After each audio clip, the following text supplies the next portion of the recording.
तो शुरू करते हैं स्टोरी को अब। ये है मेरे हस्बैंड। सरपंच जी के पीछे खड़ा आदमी कहता है, तुम्हारे परिवार से कोई नहीं आया तो ये पंचायत पूरी नहीं होगी। ये काले कपड़े आले के कहते हैं अंग्रेजी में बॉडीगार्ड है तेरे फैमिली ना। ये सब सुन आशी अपनी नजरें करण पर ले जाकर रोक लेती है। आशी को लगता है करण को पहले से पता था यहाँ ऐसा कुछ होने वाला है, इसलिए आशी को परेशान करने के लिए जानबूझकर यहाँ बुलाया है। आशी एक एविल स्माइल करती है और कहती है, किसने कहा यहाँ मेरी फैमिली नहीं है, मेरे हस्बैंड यही है। अब आगे सरपंच जी कहते हैं, हाँ तो किससे तेरा धनी और कौन से, हाँ तो कहा है तेरा पति और कौन है।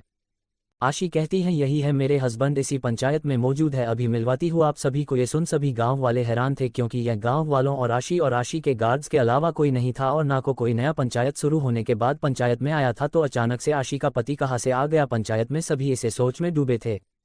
आशी सभी की नज़रों में सवाल और उसके हस्बैंड से मिलने की क्यूरोसिटी को साफ साफ देख पा रही थी। आशी मेरे रीडर्स के साथ साथ पंचायत में मौजूद सभी की उत्साहित को खत्म करती है। आशी इतना कह अपने पास खड़े लड़के का हाथ पकड़कर कहती हैं, ये है मेरे हस्बैंड मिस्टर कारण सेहरावत। इतना कहकर आशी एक फेक स्माइल करण की ओर करती है। सभी हैरानी से आशी और करण को देखने लग जाते हैं। गांव वाले एक बार करण और आशी की ओर देखते हैं और एक बार सरपंच जी की ओर। सभी की आंखें हैरानी से बड़ी हो चुकी थी। खुसर-फुसर शुरू हो जाती है। सभी धीरे धीरे आपस में बातें करने लग जाते हैं। जैसे ही सरपंच जी घूर कर देखते हैं, सभी के सभी चुप हो जाते हैं। आशी ये सब इग्नोर करने के लिए कहती है, मेरा मर्द मानसामा के काम में चलती हूँ, मेरे हस्बैंड सब हैंडल कर लेंगे। इतना कह करण की ओर एक मिस्टीरियस स्माइल कर अपनी आईब्रो उच्चका देती है। करण भी बदले में आशी की ओर एक मिस्टीरियस स्माइल कर देता है, जिसे देख आशी थोड़ी हैरान हो जाती है, लेकिन पूरी तरह से कारण को इग्नोर कर वहां से जाने लगती है। आशी तो ये सच यहाँ से निकलने के लिए कह रही थी, दूसरा उसे लगा ये करण ने उसे जानबूझकर इस सिचुएशन में फंसाने के लिए किया है, करण से बदला लेने के लिए। ऐसा आशी ने कहा था ताकि आशी यहाँ से निकल जाए और इस पंचायत के लफड़े में करण फंस जाए। आशी को क्या पता था कि वह अब अपने इस सच में दुगना फंसने वाली है। रोनी तो जैसे सदमे में पहुंच गया था, उसे अभी भी अपने कानों पर यकीन नहीं हो रहा था कि जो अभी अभी आशी ने कहा क्या वो सच है। आशी रोनी से आगे निकल जाती है और रोनी को वही किसी सोच में खोए हुए देख गुस्से से कहती है, रोनी। रोनी आशी की आवाज़ सुन अपने ख्याल से बाहर आ जाता है, जी मिस जिंदल। आशी घूरते हुए रोनी से कहती है, मुझे अपना सारा समय यही पंचायत में नहीं बिताना। इतना कह आशी आगे आगे आशी के पीछे पीछे उसके गार्ड्स बाहर जाने को होते हैं कि उन सभी का रास्ता रोक लिया जाता है। आशी को ये देख और ज्यादा गुस्सा आ जाता है। आशी अपनी मोटी मोटी लाल आंखों से घूरते हुए कहती है, अब क्या प्रॉब्लम है। दरवाजे पर खड़े लोग आशी को पीछे मुड़ने को कहते हैं। आशी सवालिया नजरों से पीछे मुड़कर देखती है। सरपंच जी गुस्से से अपनी जगह से खड़े हो जाते हैं और आशी के सामने आकर खड़े हो जाते हैं और कहते हैं, तो तू है वह जो वाय के 2 महीने 5-6 लग अपने सासरे ना जावे, तो तू है वो जो शादी के 2 महीने बाद भी अपने ससुराल नहीं जाती। ये सुन आशी हैरानी से देखती है सरपंच जी की ओर, फिर करण की ओर देखती है। आशी की दिमाग ये सवाल घूम रहा था कि इन्हें कैसे पता मैं अपने हस्बैंड के साथ नहीं रहती। करण बीच आते हुए आशी की साइड से जवाब देते हुए कहता है, या काले अपनी बिजनेस ट्रिप से वापस आई सर, ये कल ही अपनी बिजनेस ट्रिप से वापस आए है। आशी हैरानी से करण की ओर घूर कर देखते हुए अपने मन में कहती है, सफ़ेद झूठ, वो भी इतनी आसानी से कैसे बोल सकता है कोई। आशी करण को खा जाने वाली नज़रों से घूर रही थी। रोनी भी करण की बात सुन अपने मन में कहता है, मिस जिंदल की शादी को 2 महीने हो गए और मुझे तो छोड़ो, इनकी फैमिली को भी नहीं पता इनकी शादी के बारे में। जब मिस जिंदल की फैमिली को इनकी शादी के बारे में पता चलेगा तो क्या होगा। आशी चिढ़ते एरोगेंटली कहती है, इससे आपको कोई मतलब नहीं होना चाहिए कि मैं कहाँ रहती हूँ और कहाँ नहीं, ये मेरा और मेरे हस्बैंड का मैटर है, आप कौन होते हैं बीच में बोलने वाले। अमन राणा को तो बहुत बड़ा झटका लगता है। ये सच जानकर अमन आशी को इस तरीके से सरपंच जी से बात करते देख अपने मन में कहता है, मजा तो आगे आने वाला है, अब तो ये शेरनी इस शेर से रोज टकराने वाली है। अमन इतना अपने मन में सोचकर जोर से हंसने लग जाता है।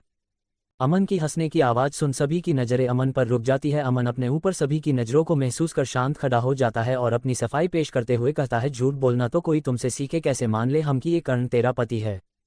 थोड़ा पॉज लेने के बाद अमन आगे कहता है, ना मांग में सिंदूर ना गले में मंगलसूत्र, कैसे मान ले हम तुमने शादी की भी या नहीं, या फिर सबको अपनी बातों में लेने के लिए झूठ बोल रही है, हम इसकी बातों को सच कैसे मान ले। करण आशी की ओर से कहता है, कोई भी अपने वाया न लेके झूठ क्यों बोलेगा, यो सच से महारा वाया होया से कोई भी अपनी शादी को लेकर झूठ क्यों बोलेगा, ये सच है हमारी शादी हुई है।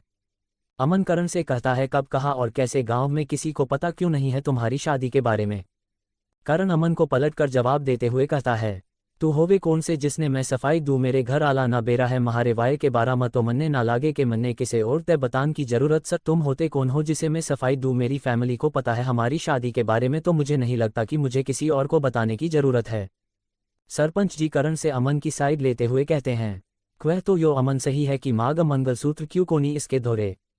इतना भी मॉडर्न सोच रखना ठीक ना से कि अपने सुहाग की निशानी न भी तार के धर दे। कह तो ये अमन सही रहा है कि मांग और मंगलसूत्र क्यों नहीं है इसके पास। इतना भी मॉडर्न सोच रखना ठीक नहीं है कि अपनी सुहाग की निशानी को भी उतार कर रख दे। इस सवाल का जवाब तो करण के पास भी नहीं था। करण आशी की ओर देखने लगता है। आशी करण की ओर। दोनों की नजरें एक पल के लिए आपस में मिलती है। आशी अपनी नजरें तुरंत ही फेर लेती हैं। अब बोलो शर्म लिहाज सब उतार कर रख दिया इस लड़की ने जो तेरे इसके पति होने के साक्षर है। मांग और मंगलसूत्र इसने तो वो भी खुद से दूर कर दिए। अपने ससुराल में रहती नहीं। कभी ऐसा तो नहीं कि तुमने ही जबरदस्ती इसके पैसे को लिए इस लड़की से शादी कर ली और तू भी किसानों से उनकी जमीन हड़पने वालों में से एक है। कभी दोनों मिले हुए तो नहीं हो। आधा आधा बात लेंगे जो भी मुनाफा होगा उसे। अमन करण से कहता है। अमन के दिमाग में तो नई खुराफात चल रही थी। वो आशी पर हो रहे मैटर में करण को भी भागीदार बनाकर अमन गांव वालों को आशी और करण दोनों के खिलाफ भड़काने का काम कर रहा था। करण और आशी दोनों को ही अमन की बातों पर गुस्सा आ रहा था। बिना सच जाने कुछ भी दोनों पर इल्जाम लगा रहा था। करण तो अमन की हरकतों से वाकिफ था कि अमन अपना काम निकालने के लिए दूसरों को भड़काने का काम करता है। आशी कहती है आपको कोई मिसअंडरस्टैंडिंग हुई है। अगर करण ने मुझे आज यहाँ नहीं बुलाया होता तो मुझे कभी भी पता नहीं चलता और तुम उसे ही गलत ठहरा रहे हो। सरपंच जी गुस्से से कहते हैं सच में शर्म तार के धर दी। अपने आदमी का नाम लेन लाग रही है वो भी भरी पंचायत में। सुहाग की निशानियां का अता पता कोनी। सच में शर्म उतार कर रख दी। अपने पति का नाम ले रही है वो भी भरी पंचायत में। सुहाग की निशानियां का कोई पता नहीं कहा है। पीछे से एक आवाज आती है। कौन कहता है आशी की सुहाग की निशानियों का कुछ पता नहीं मैं बताती हूँ वे सब कहा है। सभी पीछे मुड़कर देखते हैं। सभी बस जानने की कोशिश कर रहे थे ये कौन है।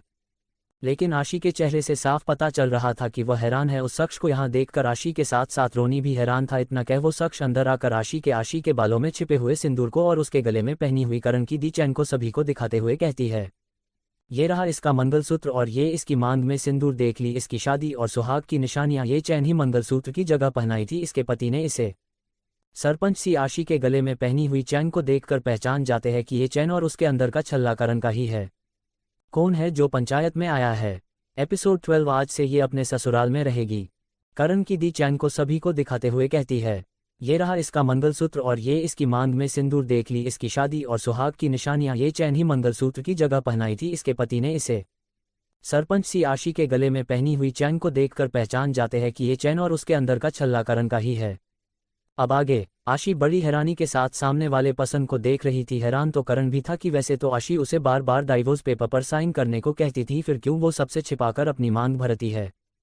सामने वाला सरपंच जी से कहता है मेरी बच्ची इतनी भी मॉडर्न नहीं है कि अपने संस्कार भूल जाए। उसने अपनी शादी को अनाउंस नहीं किया है इसलिए बस छिपाकर रखती है इन निशानियों को। सरपंच जी कहते हैं अच्छा तो फिर इसके संस्कार इसे अपने ससुराल में रहने को नहीं कहते। आशी कहती है ये हमारा पर्सनल मैटर। वो पसंद सरपंच जी से आशी की बात काटते हुए कहता है आशी आज से ही अपने ससुराल में रहना शुरू करेगी। आशी हैरान थी। आशी उस पसंद के कान में धीरे से कहती है दादी ये क्या कह रही है आपको सच नहीं पता है इस शादी का। सामने खड़ी पार्वती जी आशी की ओर घूर कर देखती है। आशी अपनी दादी की आंखों में अपने लिए नाराजगी और गुस्सा साफ साफ देख पा रही थी।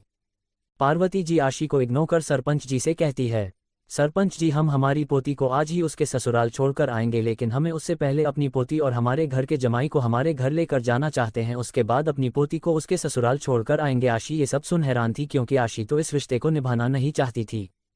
आशी पार्वती जी के बाजू को पकड़कर धीरे से कहती है दादी आप मेरी मर्जी के बिना ऐसा कोई फैसला नहीं ले सकते। आशी भले ही धीरे से कहती है लेकिन आशी के बगल में खड़े करण को साफ सुनाई दे रहा था। करण आशी की बात का कोई खास रिएक्शन नहीं देता। पार्वती जी आशी से धीरे से कहती है घर चलकर अपनी मर्जी और मजबूरी खुलकर बता देना। पार्वती जी के बोलने के लहजे में आशी बेरुखी अपने लिए महसूस कर पा रही थी। पार्वती जी करण से कहती है आप भी हमारे साथ चलिए। करण सामने सरपंच जी की ओर देखता है और कहता है सरपंच जी गांव में जो कुछ भी हो रहा है आशी के नाम को लेकर उसमें वो शामिल नहीं है। हमें कुछ समय दीजिए हमारी बात का सबूत पंचायत में रखने के लिए। सरपंच जी अपनी कुर्सी के पास जाकर खड़े हो जाते हैं और अपना फैसला सुनाते हुए कहते हैं 3 दिन का समय दिया जाता है पंचायत की ओर से करण सहरावत और उसकी पत्नी को अपनी सफाई पेश करने के लिए। अमन जो कि सामने हो रहे तमाशे को एंजॉय कर रहा था वो अपने बगल में खड़े आदमी से कहता है ताऊ ये आपको गलत नहीं लग रहा इस करण ने दूसरी जात की छोरी से शादी की है। इस दोनों की शादी पर भी तो पंचायत होनी चाहिए। अमन की बातों को सुन वो आदमी अमन की बातों के जाल में फंस जाता है। यही बात वो अपने बगल में खड़े आदमी से कहता है। वो अपने से अगले से ये बात एक से दूसरे से तीसरे तक पहुंच जाती है। सरपंच जी पंचायत को 3 दिन बाद बुलाने का ऐलान कर वहां से जाने लगते हैं तो पीछे से 2-4 आदमी रोकते हुए कहते हैं सरपंच जी ये तो जमीन के फैसले की पंचायत हुई है अब इनकी शादी को लेकर भी पंचायत बुलानी होगी। करण और ये लड़की अलग अलग जाति से है तो इस शादी को लेकर भी तो पंचायत फैसला करेगी। वो लोग आगे कुछ कहते उससे पहले ही करण की आवाज गूंजती है हमारी शादी हो चुकी है और अब मैं इस शादी को नहीं तोड़ने वाला। इतना कहकर करण आशी का हाथ पकड़कर भरी पंचायत में से आशी को बाहर ले आता है। पार्वती जी, रोनी और गार्ड्स भी उनके पीछे आ जाते हैं। आशी करण से गुस्से से कहती है, हाथ छोड़ो मेरा। इतना कह एक झटके से अपना हाथ करण के हाथ से छुड़वा लेती है।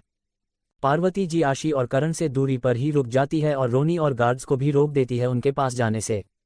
आशी ताली बजाते हुए करण से एक झूठी हंसी हंसते हुए कहती है, क्या प्लान बनाया है मिस्टर सेहरावत तुमने? ये सारा कुछ ट्रैप तुमने इसलिए किया था ना ताकि मैं तुम्हें अपना हस्बैंड एक्सेप्ट कर लूँ सबके सामने, और तुम्हारा ये प्लान सक्सेस भी हो गया। ये सब जानबूझकर किया है ना? तुमसे कितनी बार कहा है मैं नहीं मानती इस शादी को। करण एक फीकी हंसी हंसते हुए कहता है, मैंने नहीं कहा था तुमसे कि तुम सबसे ये कहो कि मैं तुम्हारा हस्बैंड हूँ, और अगर तुम इस शादी को नहीं मानती तो ये सिंदूर क्या कर रहा है तुम्हारी मांग में? क्यों तुमने मेरी चैन को मुझे वापस नहीं लौटाया? बोलो क्या कहना चाहती हैं?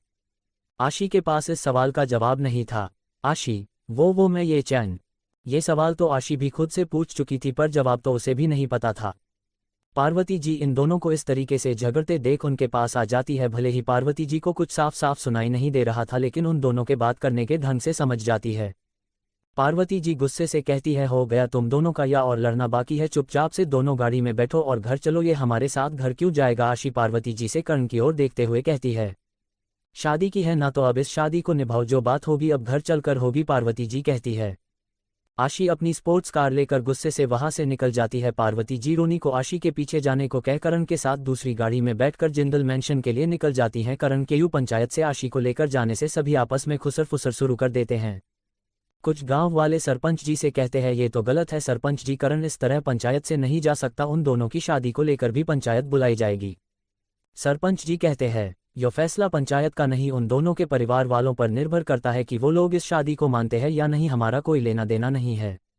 पंचायत इस शादी पर तब कुछ बोल सकती थी जब वो लड़की पास के किसी गांव की होती। रही बात पंचायत छोड़कर जाने की तो पंचायत अपना फैसला सुना चुकी थी। इतना कह सरपंच जी वहां से चले जाते हैं। सरपंच जी के जाने के बाद सभी आपस में बात करने लग जाते हैं, सरपंच जी सही कह रहे हैं। धीरे धीरे कर सारे गांव वाले वहां से जाने लगते हैं। अमन राणा अकेला ही वहां खड़ा रह जाता है। अमन गुस्से से अपनी मुठ्ठियां कसते हुए कहता है, कोई नहीं, आज नहीं तो कल कभी ना कभी मेरा टाइम आएगा जब मैं तुझसे बदला लूंगा। करण जिंदल मैंशन। पार्वती जी और करण की कार आकर रुकती है। आशी उनसे पहले ही पहुंच चुकी थी लेकिन अभी तक अपनी कार से बाहर नहीं आई थी। रोनी भी वही आशी की कार के पास खड़ा था। पार्वती जी अपनी कार से उतरती है। पार्वती जी के पीछे पीछे करण भी उतर जाता है। पार्वती जी रोनी की ओर इशारा करती है। रोनी इशारा समझकर आशी की कार की विंडो के मिरर पर नॉक करता है। आशी मिरर नीचे कर गुस्से से छोटी नजरों से रोनी को घूर रही होती है। रोनी कहता है, बड़ी मैम आपको बुला रही है। आशी रोनी की बात सुन कार से नीचे उतर जाती है। पार्वती जी आशी को करण के साथ अंदर आने को कहती हैं। आशी बेमन से मान जाती है। जैसे ही आशी और करण दरवाजे पर पहुंचते हैं तो पार्वती जी उन्हें वही दरवाजे पर रोक देती है और एक सर्वेंट को कुछ समझती है। वो सर्वेंट जल्दी से एक आरती की थाली तैयार कर लेकर आती हैं और पार्वती जी को लाकर दे देती है। आशी उस आरती की थाली को देखकर कहती है, ये सब क्या है दादी? लेकिन पार्वती जी आशी को कोई जवाब नहीं देती। आशी से अपनी नजरें फेर लेती है।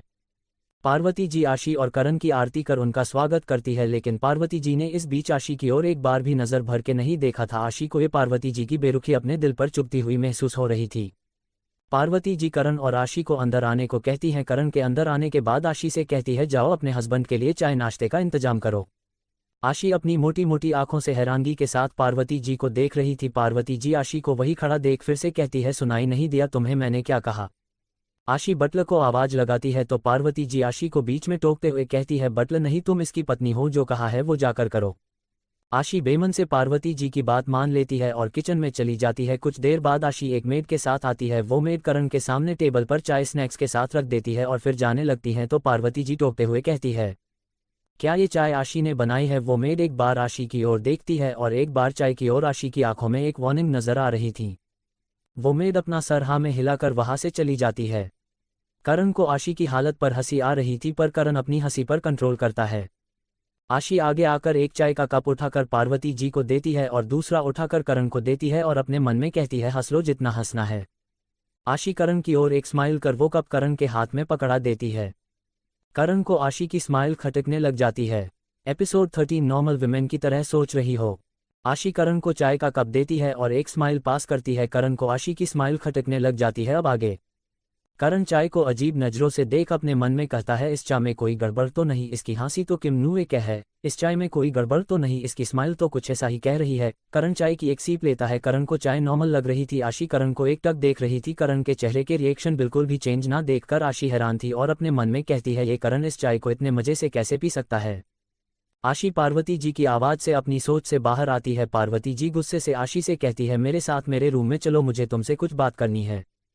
आशी अपनी गर्दन हाँ में हिला देती है। आशी की नज़र पार्वती जी के चाय के कप पर जाती है। करण पर से आशी ने नज़रें हटाकर ये भी नहीं देखा कि पार्वती जी ने एक सीप लेने के बाद दूसरी सीप नहीं ली थी। आशी कप को देख समझ जाती है हो ना हो कि करण के लिए बनाई चाय गलती से पार्वती जी को सर्व हो गई। आशी पार्वती जी के पीछे पीछे उनके रूम में चली जाती है। आशी दरवाजे पर खड़ी थी, उसकी अंदर आने की हिम्मत नहीं हो रही थी। पार्वती जी आशी से कहती है, अंदर आकर दरवाजा लॉक कर लेना। आशी ऐसा ही करती है। पार्वती जी सामने सोफे पर बैठी थी। आशी अपने दोनों कान पकड़कर कहती है, सॉरी दादी, जो चाय में। आशी की बात को पार्वती जी पूरा करते हुए कहती है, चाय में नमक था, सही कह रही हूं ना मैं।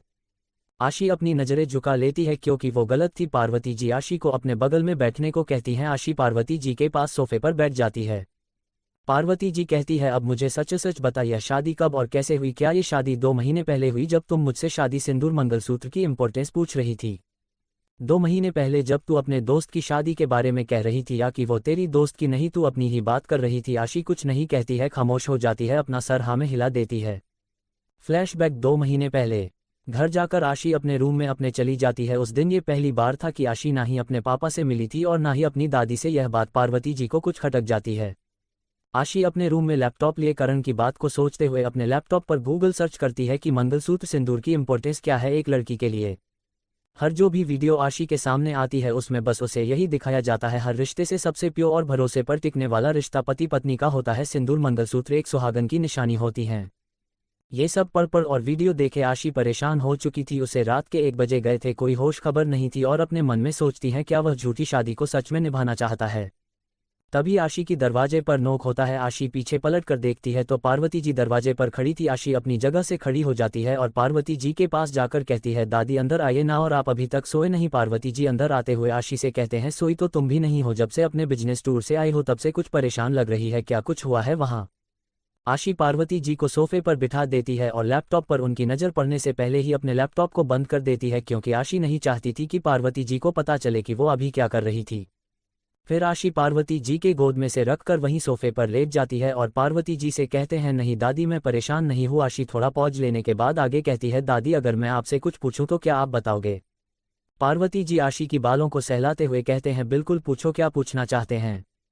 आशी लड़खड़ाई जवान में कहती है, दादी वह क्या मतलब? आई मीन मंगलसूत्र सिंदूर, मेरा मतलब है कि एक लड़की के लिए सिंदूर मंगलसूत्र, और शादी का मतलब क्या होता है? ये सब आशी के मुंह से सुनकर पार्वती जी हैरानी से आशी की ओर देखकर कहती है, लेकिन तू इन सब के बारे में क्यों पूछ रही है?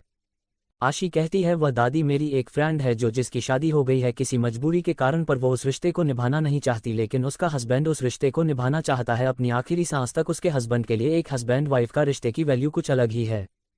इतना कहकर आशी वापस से सोफे पर बैठ जाती है। पार्वती जी आशी की चेहरे को अपने हाथों के बीच में लेते हुए कहती हैं, सही तो कह रहा है, वह लड़का पति पत्नी का रिश्ता सबसे प्यारा होता है, एक बार जुड़ जाए तो उस रिश्ते को आखिरी सांस तक निभाना चाहिए। कभी अपने पार्टनर की गलतियों को इग्नोर करना चाहिए, कभी उसकी नादानी में साथ देना चाहिए, उसके लिए स्टैंड लेना चाहिए। वह चाहे कम कमाता हो चाहे ज़्यादा, जितना कमाता हो, जहाँ रहता हो, अपने पति के साथ ही पत्नी को रहना चाहिए। आशी कहते हैं, लेकिन दादी उनकी शादी तो मर्जी से नहीं हुई ना? पार्वती जी कहते हैं, शायद उन दोनों की मर्जी ना हो पर भगवान की उसमें कोई मर्जी हो, भगवान की मर्जी के आगे तो किसी की नहीं चलती ना, और तुम इतना क्यों सोच रही हो किसी और के बारे में? दादी बस ऐसे ही मैं सोच रही थी, ज़्यादा कुछ नहीं, आशी कहती हैं। Flashback and. पार्वती जी कहती है, आशी कभी हमें क्यों नहीं बताया अपनी शादी के बारे में? वो तुम अगर उस रात वापस से तेरे रूम में नहीं आती तो तुझे यूं मिरर के सामने मांग में सिंदूर के साथ ना देखती तो मुझे कभी पता ही नहीं चलता। पार्वती जी थोड़ा पॉज लेने के बाद आगे कहती है, क्यों नहीं निभाना चाहती तू इस शादी को? कोई मजाक नहीं है ये, ना ही पॉकेट नोवेल पर लिखा हुआ ड्रामा, तेरी जिंदगी है ये। पार्वती जी एक ही सांस में सब बोल देती है। आशी बस चुपचाप से सब कुछ सुनती रहती है। आशी कुछ देर बाद पॉज लेने के बाद कहती है, लेकिन मैं इस शादी को नहीं मानती, मैं डाइवोर्स लेना चाहती हूँ, मैं इस शादी में नहीं रह सकती। तो इस शादी के बारे में बताने का कोई मतलब ही नहीं था। पार्वती जी आगे कहती है, निकाल अभी के अभी इस चैन को अपने गले से क्यों पहन रखी है तूने, अगर तू इस शादी को नहीं मानती? इतना कहकर पार्वती जी अपना हाथ आगे बढ़ाकर आशी के गले की चैन के हुक को खोलने की कोशिश करती है। ये देख आशी सोफे से खड़ी हो जाती है। पार्वती जी आशी से पूछती हैं, तू तो इस शादी को मानती नहीं है तो इस चैन को निकाल क्यों नहीं देती, अपने गले से क्यों रोक रही है मुझे इसे निकालने से? इस सवाल का जवाब तो आशी के पास भी नहीं था। पार्वती जी हल्का सा कर खड़ी हो जाती है और मुस्कुरा कर कहती है, इसका मतलब मेरी पोती बिजनेस वुमेन की तरह नहीं बल्कि नॉर्मल वुमेन की तरह सोच रही है। दूसरी ओर घर के बाहर देव और नाज कॉलेज से घर आते हैं तो देव बाहर गार्डन में रोनी को देख छोटी नजरें कर पूछता है, तुम आज इस समय यहाँ क्या कर रहे हो? तुम कंपनी नहीं गए? दी की सिक्योरिटी की रिस्पॉन्सिबिलिटी तुम्हारी है, तुम इतने हल्के में कैसे ले सकते हो? तुम जानते हो ना दी पर पहले भी कई बार हमला हो चुका है, तुम इतने लापरवाह कैसे हो सकते हो? रोनी कहता है, मिस जिंदल अंदर ही है। देव हैरानी से कहता है, क्या दी अंदर है? अभी सिर्फ शाम के 5:30 हुए हैं, दी इतनी जल्दी कंपनी से कैसे आ सकती हैं? रोनी आज जो कुछ भी हुआ पंचायत और आशी की शादी वाली सारी बात बता देता है। देव को यकीन नहीं हो रहा था रोनी की बातों पर। देव कंफर्म करने के लिए एक बार फिर पूछता है, क्या सच में दी ने शादी कर ली है? रोनी अपना सर हाँ में हिला देता है और कहता है, मिस जिंदल के हस्बैंड को बड़ी मैडम अपने साथ लेकर आई है, वो अंदर ही है। इतना सुन देव तेज कदमों से अंदर चला जाता है। देव के पीछे खड़ी नाज को अपने कानों पर यकीन नहीं हो रहा था। नाज देव के जाने के बाद रोनी के सामने आकर खड़ी हो जाती है और हैरानी से कहती है, क्या कहा तुमने? एक बार फिर कहो, दी ने सच में शादी कर ली? कौन है वो, कब, कहा और कैसे? नाज ये सब एक ही सांस में कहती हैं। रोनी नाज से यूं पूछने पर इरिटेट हो जाता है और थोड़ा चिढ़ते हुए कहता है, 2 बार तो कह चुका हूँ, सुनाई नहीं देता? मिस जिंदल ने शादी कर ली, 2 महीने हो चुके हैं उनकी शादी को और उनका हस्बैंड एक कबड्डी प्लेयर है जो को इस समय अंदर मौजूद है। अगर अभी भी नहीं सुनाई दिया तो तुम्हारा कानों में डिफेक्ट है, इलाज करवाओ। एपिसोड 14 कौन है इस घर का बड़ा जमाई? नाज ये सब एक ही सांस में कहती हैं। रोनी नाज से यूं पूछने पर इरिटेट हो जाता है और थोड़ा चिढ़ते हुए कहता है, 2 बार तो कह चुका हूँ, सुनाई नहीं देता? मिस जिंदल ने शादी कर ली, 2 महीने हो चुके हैं उनकी शादी को और उनका हस्बैंड एक कबड्डी प्लेयर है जो को इस समय अंदर मौजूद हैं। अगर अभी भी नहीं सुनाई दिया तो तुम्हारा कानों में डिफेक्ट है, इलाज करवाओ। लिविंग एरिया में देव घर के अंदर जाता है तो सामने सोफे पर करण को देख देव को गुस्सा आ जाता है। देव को ऐसा लगता है कि ऐसे अचानक मेरी दी कैसे किसी से शादी कर सकती है? हो ना हो इस लड़के ने मेरी दी को शादी करने के लिए मजबूर किया होगा। देव अपने ही ख्याल पकाने लगता है और ये सब सोच सोच कर देव को गुस्सा आ जाता है। देव जैसे ही करण को देखता है, सामने करण अपनी अभी भी टीम की कपड़े को पहने हुए बैठा था क्योंकि करण को उन कपड़ों को चेंज करने का मौका नहीं मिला था। और डायरेक्टली करण इस गेटअप में पार्वती जी के साथ जिंदल मैंशन में ऐसे ही आ गया था। देव गुस्से से अंदर आकर करण के पास जाता है और उसकी टी शर्ट की कॉलर पकड़कर उसे सोफे से खड़ा करते हुए कहता है, तेरी हिम्मत कैसे हुई? इतना कहकर देव जोर से करण के चेहरे पर एक मुक्का जड़ देता है। करण हल्का सा दूसरी ओर को झुक जाता है क्योंकि करण को संभालने का या देव के रिएक्शन को समझने का मौका ही नहीं मिला था। देव ने ये सब अचानक से आकर करण के साथ कर दिया था। देव करण को सीधा खड़ा कर फिर से एक और मुक्का करण को मारने वाला होता है कि उस मुक्के को हवा में ही करण अपनी हथेली से रोक देता है और देव से कहता है, एक गलती तय खा लिया क्योंकि मन ने बेरा ना था, तू ईसा करेगा वरना करण सहरावत ने छून की किसे म हिम्मत ना है और जो तू मेरे पे हाथ उठावे से कौन? तू एक गलती से खा लिया क्योंकि मुझे अंदाजा नहीं था तुम ऐसे करोगे, वरना करण सहरावत को छूने की किसी की हिम्मत नहीं है। और जो तुम मुझ पर हाथ उठा रहे हो कौन तू? देव करण की पकड़ से अपना हाथ छुड़वाते हुए गुस्से से कहता है, एक तो तुम मुझसे हिंदी में बात करो, ये कौन सी भाषा में बात कर रहे हो? ग्वार कही के और बोल, क्या किया मेरी दी के साथ तूने जो उन्होंने तुमसे शादी कर ली?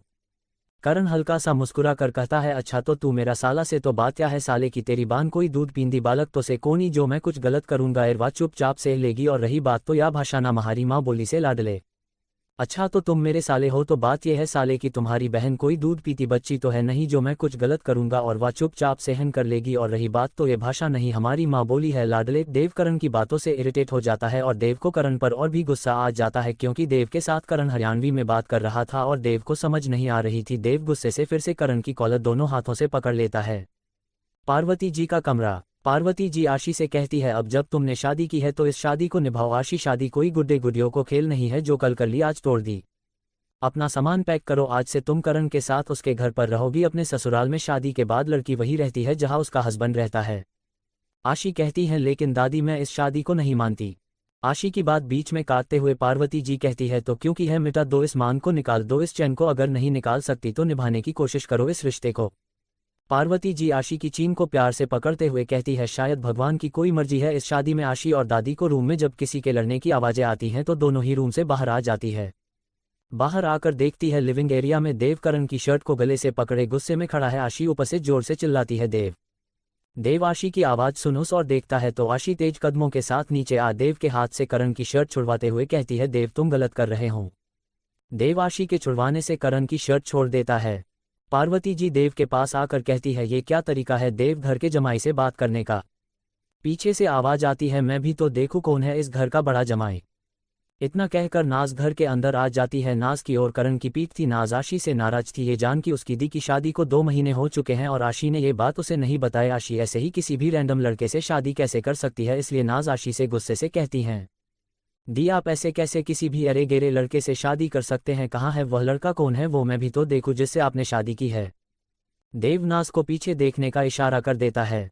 जैसे ही नाज पीछे मुड़कर लड़के का चेहरा देखती हैं और देखती ही रह जाती है। नाज तो जैसे अपनी पलकें ही झपकाना भूल गई थी। नाज अपनी आंखें फाड़े हैरानी से अपने सामने खड़े करण को देख रही थी। नाज को करण का चेहरा देखकर हैरानी के साथ साथ खुशी भी थी। नाज खुशी के मारे एक्साइटमेंट में आशी की ओर मुड़कर कहती है, यह आपके हस्बैंड है, यह मिस्टर हैंडसम है, इसका मतलब आपने मिस्टर हैंडसम से शादी की है। मिस्टर हैंडसम मेरे जीजू है, रियली मुझे अपनी आंखों पर विश्वास नहीं हो रहा है दी कि आपने मिस्टर हैंडसम से शादी की है। इतना कहकर नाज आशी को गले लगा देती है और पीछे हट एक्साइटमेंट में उछलने लग जाती है।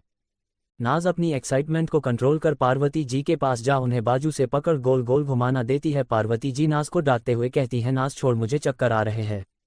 नाज गोल गोल घुमाना बंद कर देती है और पार्वती जी को आराम से सोफे पर बैठा देती है। पार्वती जी अपना सर पकड़कर बैठ जाती हैं। नाज कहती हैं, दादी दी ये वही है जिन्होंने मेरी हेल्प की है उस रात। आशी नाज की बात को काटते गुस्से से रूड वॉइस में कहती है, नाज बंद करो ये बचपना।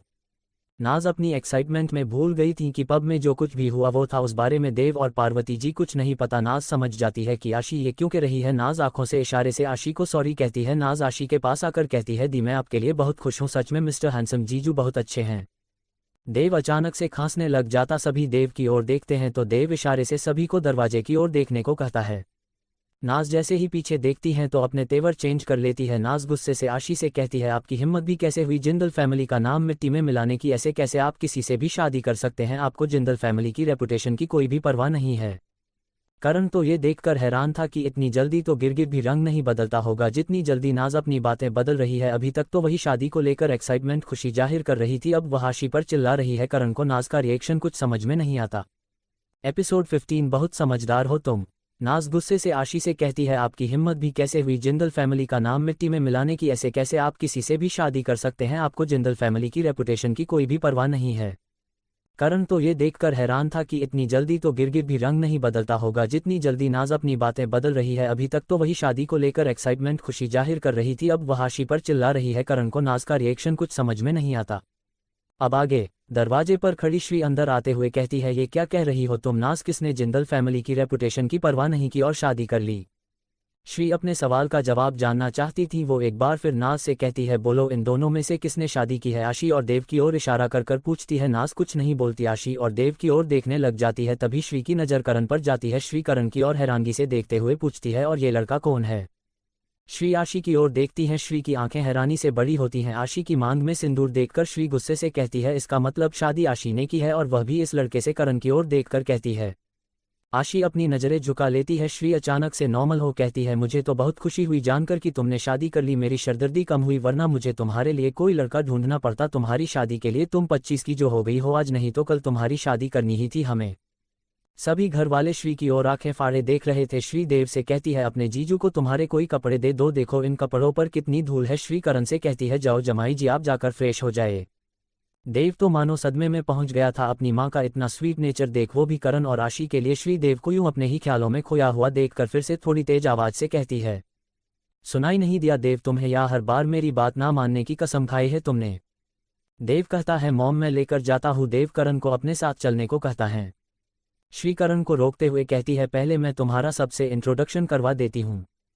करण से श्री कहती है, ये है आशी की ओर अब तुम्हारी दादी जी। पार्वती जी की ओर इशारा करती हैं। देव और नाज की ओर इशारा कर कहती है, ये है आशी के छोटे भाई बहन, और मैं हूँ आशी की सटेप मॉम, लेकिन मुझे मॉम नहीं आशी की तरह मिसेस जिंदल कहना। रेडी होकर आ जाओ, उसके बाद तुम आशी के फादर से मिल लेना। अब आप देव के साथ जा सकते हैं। देव अपने साथ करण को अपने रूम में ले जाता है। करण और देव के वहां से जाने के बाद पार्वती जी श्री से कहती है, मुझे यकीन नहीं हो रहा कि मेरे सामने तुम ही हो या कोई तुम्हारी डुप्लीकेट आ गई। श्री कहती है, क्या मम्मी जी, एक तो मैं आशी की इस शादी में उसका साथ दे रही हूँ और आप है कि अजीबोगरीब बातें कर रही है। आपको तो खुश होना चाहिए कि आपकी बड़ी पोती की शादी हो गई, अब वो इस घर को छोड़कर अपने ससुराल चली जाएगी, इतना तो प्यार दे ही सकती हूँ मैं उसे। श्री नाज से कहती है, अब तुम यहाँ क्यों खड़ी हो, जाओ अपनी दी का सामान पैक करने में हेल्प करो और अच्छे से आशी को तैयार करना, वो पहली बार अपने ससुराल जा रही है। नाज अपनी गर्दन हिला वहां से आशी को लेकर चली जाती है। अब हॉल में सिर्फ से और पार्वती जी रहती है। पार्वती जी कहती हैं, अब मैं समझी तुम खुश इसलिए हो क्योंकि आशी इस घर से चली जाएगी, है ना। श्री कहती है, अरे मम्मी जी आप तो बहुत समझदार निकली, बहुत अच्छे से समझती है आप मुझे, और समझेगी भी क्यों नहीं, पूरे 25 सालों से जो हम एक साथ इस घर में रह रहे हैं। इतना कहकर श्री अपने रूम में चली जाती है। पार्वती जी वही हाल में बैठ जाती है। देव का कमरा। देव करण से कहता है, तुम ये मत सोचना मैं इस जबरदस्ती की शादी को मेरी दी को निभाने दूंगा। इतना कहकर देव अपने कुछ कपड़े अलमारी से निकाल करण को दे देता है और करण की इंसल्ट करते हुए कहता है, इतना महंगे कपड़े देखे भी नहीं होंगे, पर तुम्हारी किस्मत देखो, तुम्हें पहनने के लिए मिल रहे हैं, मेरी दी से पैसे के लिए शादी की होगी तुमने। करण देव के हाथ से कपड़ों को लेकर कहता है, किस्मत मेरी ना इन कपड़ा की सजो इन न करण सहरावत पहनने वाला है, किस्मत मेरी नहीं इन कपड़ों की है जो इन्हें करण सहरावत पहनने वाला है। इतना कह करण वॉशरूम में चला जाता है। देव आशी के रूम में जाता है। नाज आशी का बैग पैक कर रही थी। आशी किसी सोच में खोई हुई सोफे पर बैठी थी। देव आशी के सामने जाकर पंजों के बल बैठ जाता है और देव आशी से कहता है, दी आप एक बार कहिए कि उस करण ने आपका कोई फायदा उठाया है या आपको उसने मजबूर किया है शादी करने के लिए, बोलिए दी कुछ तो बोलिए। आशी कहती है, भले ही ये शादी मेरी मर्जी से नहीं हुई लेकिन करण ने ऐसा कुछ नहीं किया जो सब तुम सोच रहे हो। नाज कहती है, तुम गलत सोच रहे हो देव, मिस्टर हैंडसम ऐसे नहीं है, बल्कि वो तो लड़कियों के साथ कोई गलत करता है तो उसको सबक सिखाते हैं। उनकी आंखों के सामने गलत हो रहा होता है तो वो गलत को रोकते हैं, तो सोचो वो अपनी वाइफ को कितना प्रोटेक्ट करेंगे और अपनी वाइफ के साथ क्यों गलत करेंगे। देव गुस्से से कहता है, तुम जानती क्या हो नाज, उसके बारे में एक बार तुम्हारी हेल्प कर दी तो श्री की तेज आवाज गूंजती है, तुम दोनों झगड़ना बंद करोगे। श्री के हाथ में कुछ कपड़े और गहने थे। नाज देव के पास जाकर धीरे से कहती है, देव ये क्या हो रहा है, क्या जो मैं देख रही हूँ वो सच है। देव, सच है लेकिन अपनी आंखों पर यकीन मुझे भी नहीं हो रहा। देव श्री से कहता है, मॉम आप ये सब दी के लिए लाए हो, मुझे अपनी आंखों पर यकीन नहीं हो रहा।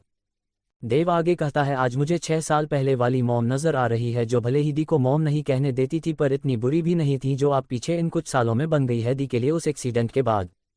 अपनी माँ को ताना मार लिया हो तो अब तुम दोनों इस रूम से बाहर जाओ, श्री देव और नाज से कहती है। दोनों आशी की ओर देखते हैं। आशी उन्हें इशारे से बाहर जाने को कहती है। दोनों ही आशी के रूम से चले जाते हैं।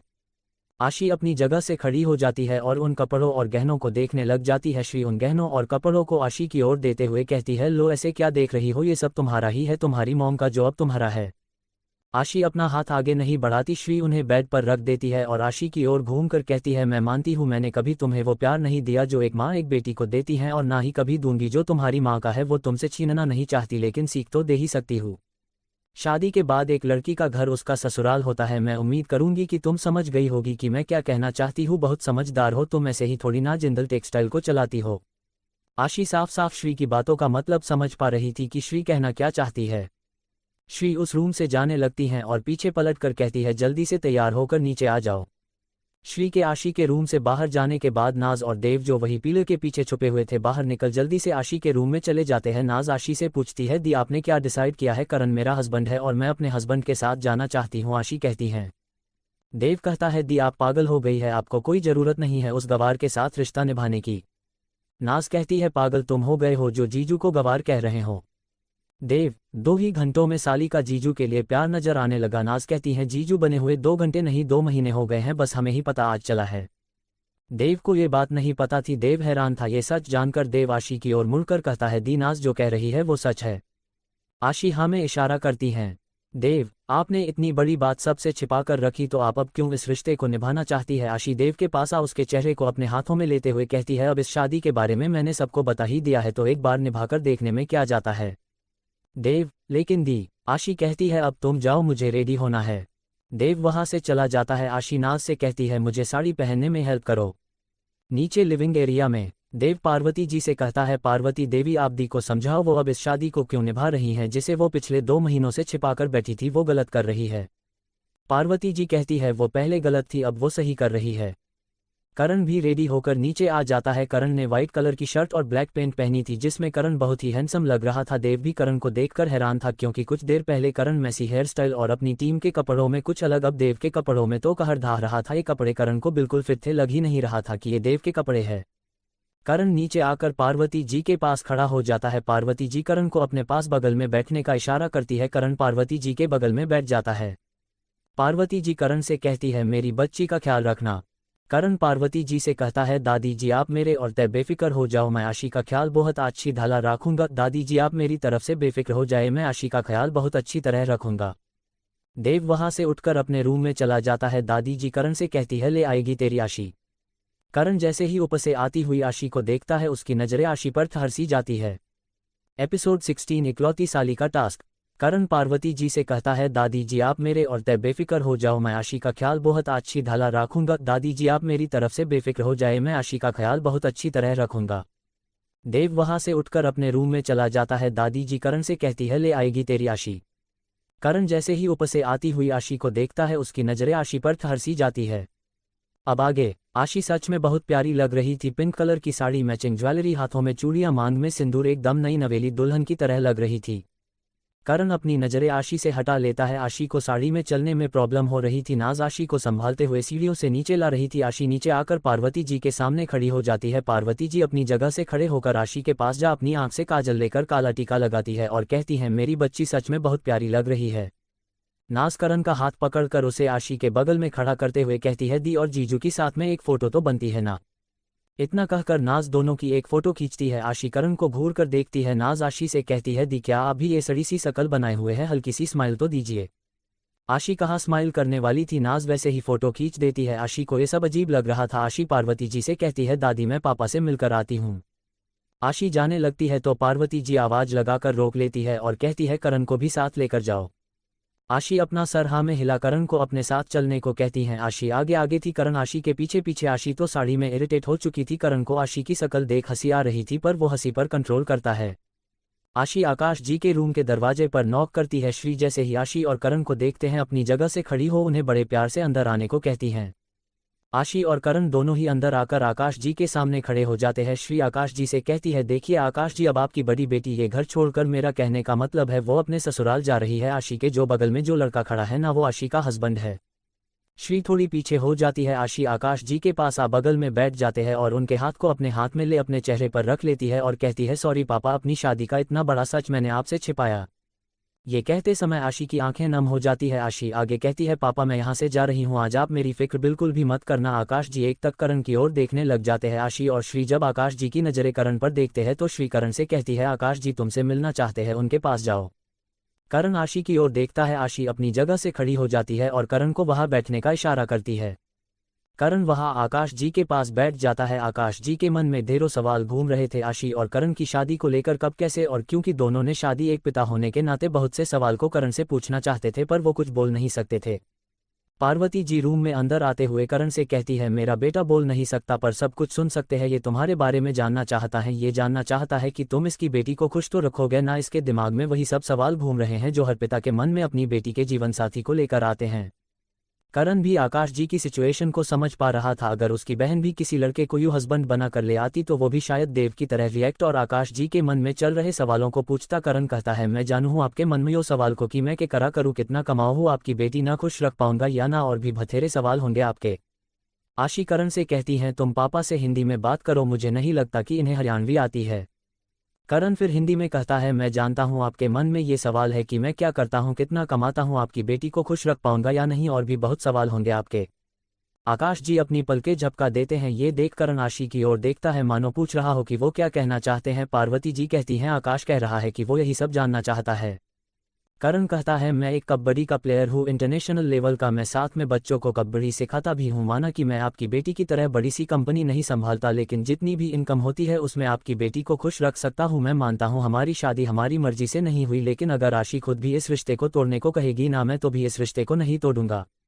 लास्ट वाली लाइन करण ने आशी को ही सुनाने के लिए कही थी, क्योंकि आशी पिछले 2 महीने से करण को डाइवोर्स पेपर पर साइन करने के लिए कह रही थी और हर बार करण बस एक ही जवाब देता था कि ये शादी चाहे जैसे भी हुई हो, अब मैं आखिरी सांस तक निभाऊंगा। पार्वती जी तो जानती थी कि आशी इस रिश्ते को निभाना नहीं चाहती, बस वो उनके बार बार कहने पर करण के साथ जा रही है। दूसरा ये कि उसने खुद पंचायत में सबके सामने एक्सेप्ट किया था कि करण उसका हस्बैंड है। और दूसरा पार्वती जी ये कि पार्वती जी वहां पंचायत में अनाउंस करके आ चुकी है कि आशी करण के साथ रहेगी अपने ससुराल में। करण का जवाब सुन कुछ हद तक आकाश जी को तसल्ली होती है। आकाश जी आशी की ओर देख अपने पास आने का इशारा करते हैं। आशी करण के बगल में आकर खड़ी हो जाती है। आकाश जी आंखों से आशी को अपने हाथ की ओर इशारा करते हैं। आशी ये देख आकाश जी का हाथ पकड़ लेती है। आकाश जी करण की ओर इशारा करते हैं अपना और आशी का हाथ पकड़ने को। ये देख करण भी उनका वही हाथ पकड़ लेता है जो आशी ने पकड़ रखा था। आशी को यूं करण का उसका हाथ पकड़ना अजीब लग रहा था। आशी अपना हाथ छुड़वाना चाहती थी, लेकिन अपने डैड के कारण करण से कुछ नहीं कहती। करण आकाश जी से कहता है, मैं आपकी बेटी का बहुत अच्छे से ख्याल रखूंगा, कभी उसे ऐसा महसूस नहीं होने दूंगा कि वो अकेली है, उसे हमेशा प्रोटेक्ट करूंगा। आकाश जी फिर से अपनी पलकें झपका देते हैं। आशी अपना हाथ छुड़वाकर रूम से बाहर चली जाती है। पार्वती जी आकाश के सामने बात संभालते हुए कहती है, मुझे लगता है तुम दोनों को जाना चाहिए वरना लेट हो जाएगा। पार्वती जी ऐसा इसलिए कहती कहीं आकाश ये समझ ना जाए कि आशी इस रिश्ते को दिल से नहीं अपना रही, क्योंकि कोई भी बाप ये नहीं चाहेगा कि उसकी बेटी जबरदस्ती के रिश्ते में बंधे। इतना कहकर पार्वती जी करण को बाहर ले आती है। आकाश जी का केयरटेकर उन्हें भी कुछ देर बाद व्हीलचेयर पर बैठाकर लिविंग एरिया में लेकर आ जाता है। लिविंग एरिया में आशी एक एक कर सबसे मिलती है। नाज आशी से कहती है, दी मैं आपके लिए बहुत खुश हूँ। नाज करण से कहती है, जीजू मैं चाहती हूँ आप अपनी इस इकलौती साली का एक टास्क कंप्लीट करे। करण नजरे कर नाज की ओर देखता है मानो पूछ रहा हो कि कैसा टास्क। नाज आगे कहती है, बहुत मुश्किल है, मैं अपनी दी को खुलकर हंसते हुए देखना चाहती हूँ, जो हंसी हम सब ने उनके चेहरे पर कभी 6 साल पहले देखी थी। करण आशी के बालों को सहलाते हुए धीरे से कहता है, वैसे टास्क तो सच में बहुत मुश्किल है, लेकिन अब हमारी साली साहिबा कोई टास्क दे रही है तो पूरा तो करना बनता है। इतना कहकर दोनों ही हंसने लग जाते हैं और आशी की ओर देखते हैं जो पार्वती जी के पास खड़ी थी। पार्वती जी आशी से कहती है, मैं जानती हूँ तुम वहाँ क्यों जा रही हो, जमीन वाले मैटर को सॉल्व करके वापस आना चाहती हो, लेकिन एक बात कहूंगी आशी, दुनिया देखी है मैंने, ये बाल ऐसे ही सफ़ेद नहीं हुए। करण सच में बहुत अच्छा लड़का है, एक बार दिल से इस रिश्ते को मौका देकर देखना, तुम निराश नहीं होगी। एक सर्वेंट आशी के रूम से उसका सामान ले आता है।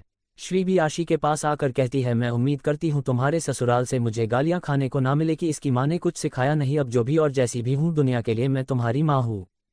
वैसे तो तुम इस घर की बड़ी बेटी हो, कभी भी आ और जा सकती हो, लेकिन अपना ससुराल छोड़कर मत आ जाना। श्री आगे ताना मारने के लहजे से कहती है, वैसे इतनी बड़ी कंपनी संभाल सकती हो तो अपना ससुराल भी संभाल ही लोगी। आशी हाँ में इशारा कर अपने पापा के सामने जाकर पंजों के बल बैठ जाती है और उनके दोनों हाथों को पकड़कर कहती है, अपना ख्याल रखना पापा। इतना कह आशी उनके फोरहेड पर किस करके उनके सामने से खड़ी हो जाती है। आशी का अपने पापा को छोड़कर जाने के बारे में सोचकर दिल भर आता है। आशी अपने इमोशंस को कंट्रोल करती है।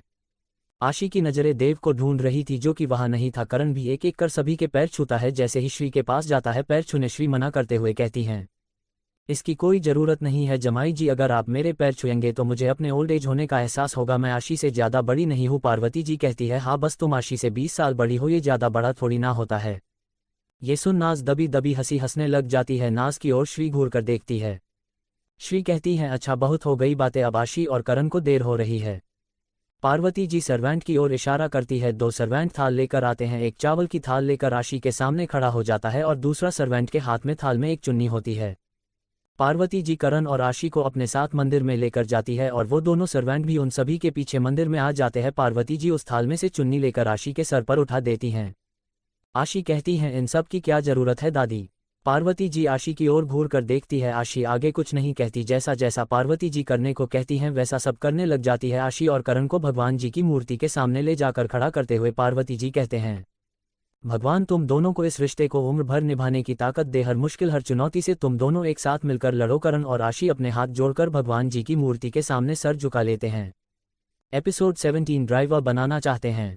आशी और करण को भगवान जी की मूर्ति के सामने ले जाकर खड़ा करते हुए पार्वती जी कहते हैं, भगवान तुम दोनों को इस रिश्ते को उम्र भर निभाने की ताकत दे, हर मुश्किल हर चुनौती से तुम दोनों एक साथ मिलकर लड़ो। करण और आशी अपने हाथ जोड़कर भगवान जी की मूर्ति के सामने सर झुका लेते हैं। अब आगे पार्वती जी उन दोनों को दरवाजे तक लेकर आती है और चावल वाली थाल एक सर्वेंट आशी के सामने कर देता है। आशी पार्वती जी की ओर देखती है। पार्वती जी आशी से कहती हैं, अपनी मुट्ठी में इन चावलों को भरकर पीछे की ओर फेंकना। आशी बुरी तरह से चिढ़ चुकी थी। आशी पार्वती जी से कहती हैं, दादी ये सब। आशी की बात को पार्वती जी बीच में काटते हुए तेज आवाज में कहती है, ये तुम्हारी कंपनी नहीं है, ये मेरा घर है, जो कह रही हूँ चुपचाप से करो, समझी। श्री आशी से कहती हैं, इस रस्म को दिल से करना, कभी जाते जाते हमारे घर में अपशगुन छोड़ जाओ। आशी बेमन से पार्वती जी के कहने पर उनके कहे अनुसार वो रस्म करने लगती है। आशी उस सर्वेंट के हाथ में थाल से चावल लेकर पीछे की ओर फेंकते हुए घर से बाहर की ओर जाने लगती है। पार्वती जी आशी के पीछे पीछे आशी के फेंके हुए चावल को अपनी झोली में ले रही थी। नाज भी पार्वती जी के साथ साथ थी। श्री सभी से पीछे चल रही थी।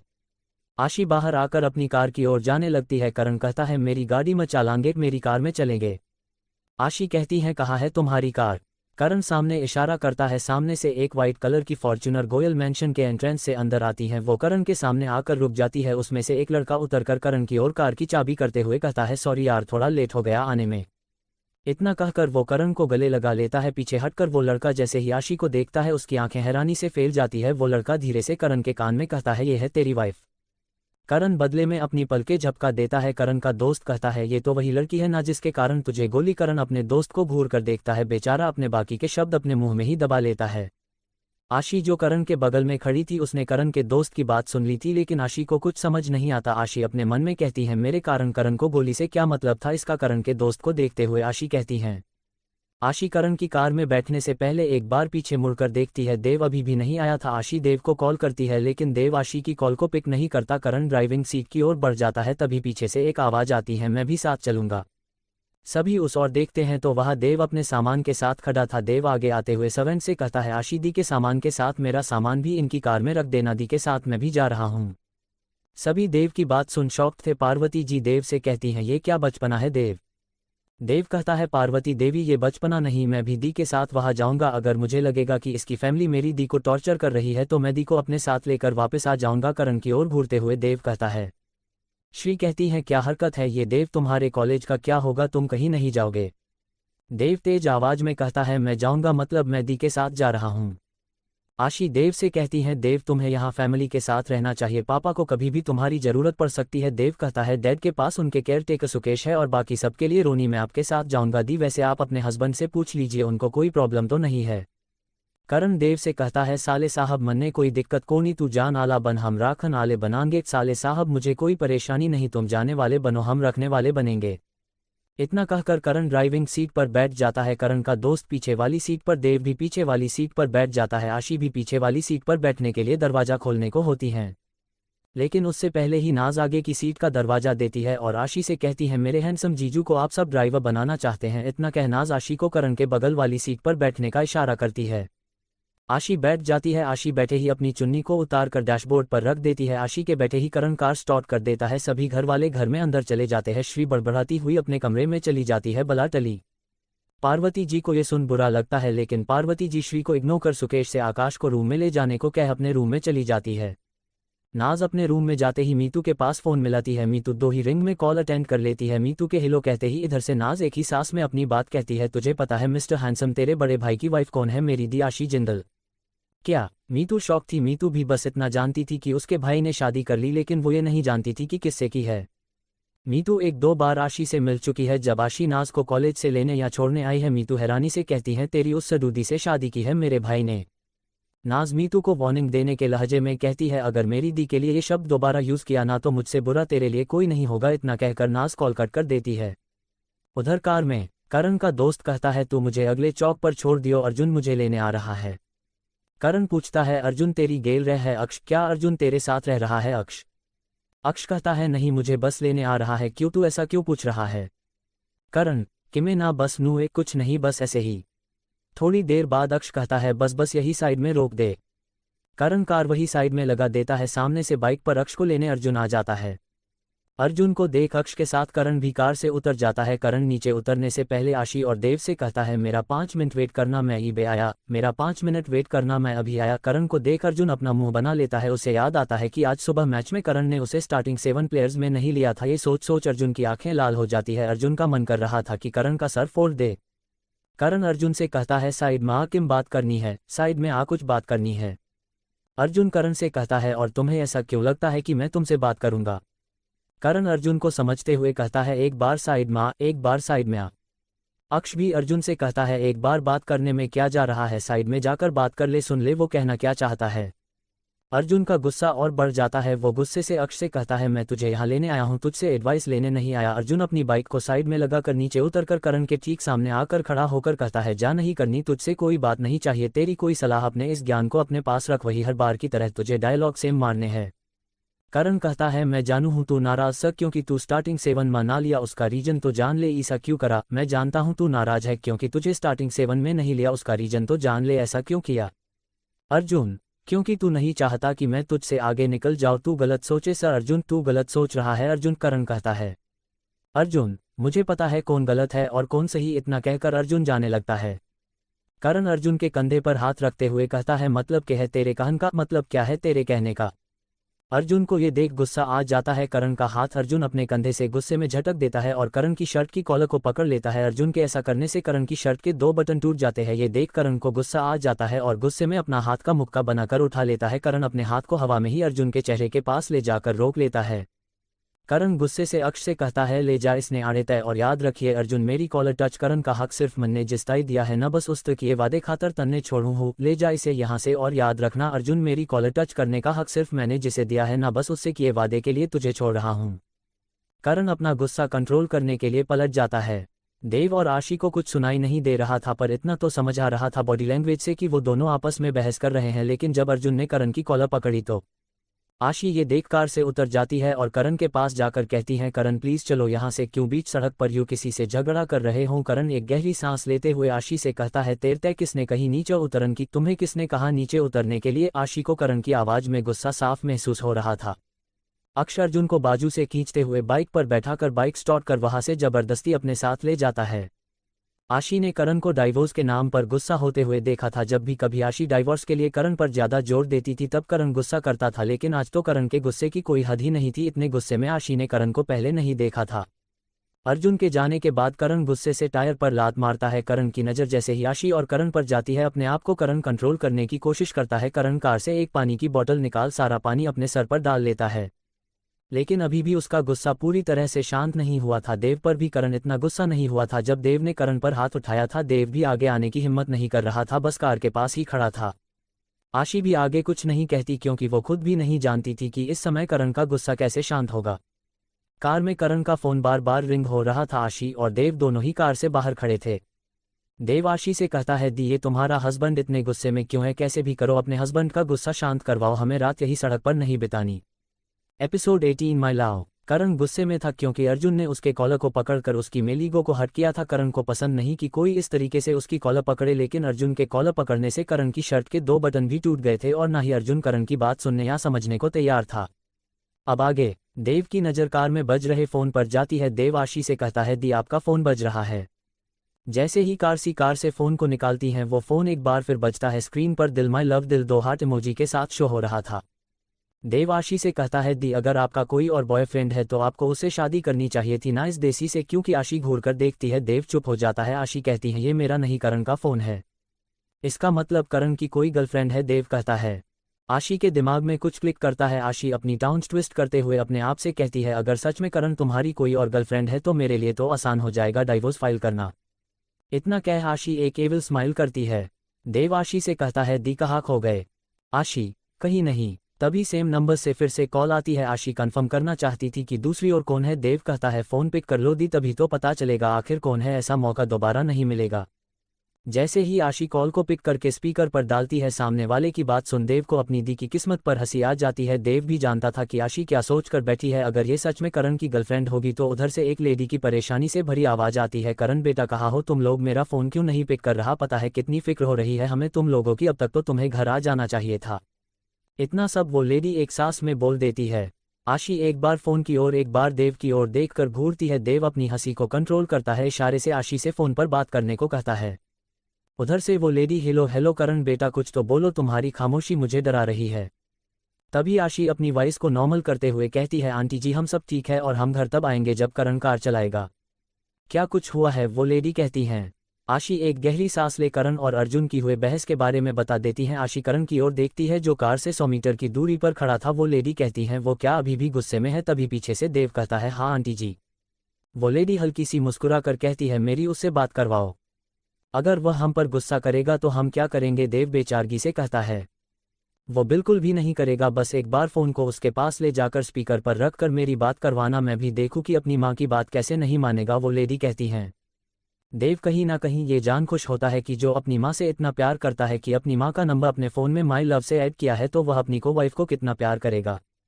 देव को नाज की कही हुई बात याद आती है, जब नाज ने कहा था कि जो एक अनजान लड़की को प्रोटेक्ट कर सकता है तो वो अपनी वाइफ को कितना प्रोटेक्ट करेगा। देव आशी से कहता है, जाओ दी अपने हस्बैंड को फ़ोन देने। आशी करण के पास जाती है और गहरी सांस से करण से कहती है, तुम्हारी मॉम का कॉल है।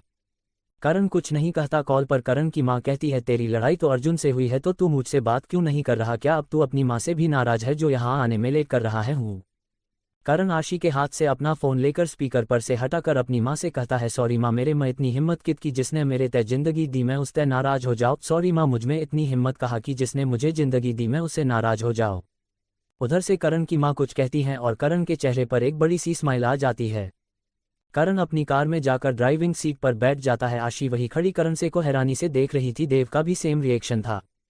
अभी कुछ देर पहले तक तो करण गुस्से से उबल रहा था, ऐसा उसकी मॉम ने क्या कहा जो 2 ही सेकंड में उसका रिएक्शन चेंज हो गया। करण के कार में बैठे ही देव भी बैठ जाता है। करण कार को स्टार्ट कर आशी के पास जाकर रोक देता है। आशी जो कि अभी तक भूत बनी वही खड़ी थी। करण आशी से कहता है, सारी रात आड़े सड़क पर रहने का इरादा, सारी रात यही सड़क पर रहने का इरादा है। आशी चुपचाप कार में आकर बैठ जाती है। अपनी छोटी नजरें कर खा जाने वाली नजरों से करण को घूरते हुए अपने मन में कहती है, खुद पिछले आधे घंटे से सड़क पर खड़ा था तब कुछ नहीं और अब आशी जिंदल को सुना रहा है। करण आशी से सामने देख ड्राइविंग करते हुए कहता है, गर मेरे तय अच्छी डाला घूर लिया हो और मने मन मेरी तारीफ कर ली हो तो मेरे पर तय नजर हटा सके। अगर मुझे अच्छे से घूर लिया हो और मन ही मन मेरी तारीफ कर ली हो तो मुझ पर से नजरें हटा सकती हो। ये सुन आशी अपनी नजरें फेर कार से बाहर देखने लगती है। देव हेडफोन लगाकर अपने फ़ोन में म्यूजिक सुन रहा था। थोड़ी देर बाद आशी करण से कहती है, पहले मुझे तुम ये बताओ कि सरपंच जी को कैसे पता चला कि मैं तुम्हारे साथ तुम्हारे घर पर नहीं रहती। करण कहता है, इसका जवाब तन्ने थोड़ी देर में मिल जाएगा, इसका जवाब तुम्हें कुछ ही देर में मिल जाएगा। कुछ देर में आशी और करण के घर पहुंच जाता है। करण का घर दिखने में हवेली की तरह 3 मंजिला हवेली। हवेली के बाहर बड़े से दरवाजे के बाहर नेम प्लेट पर बड़े बड़े अक्षरों में लिखा था, चौधरी निवास। हवेली के बाहर बड़ा सा गार्डन जिसमें चारों ओर रंग बिरंगे फूल लगे थे। हवेली के पीछे गाय भैंस का तबेला, एक साइड में कार के लिए पार्किंग, ये सब 4 यार्ड में फैला हुआ था।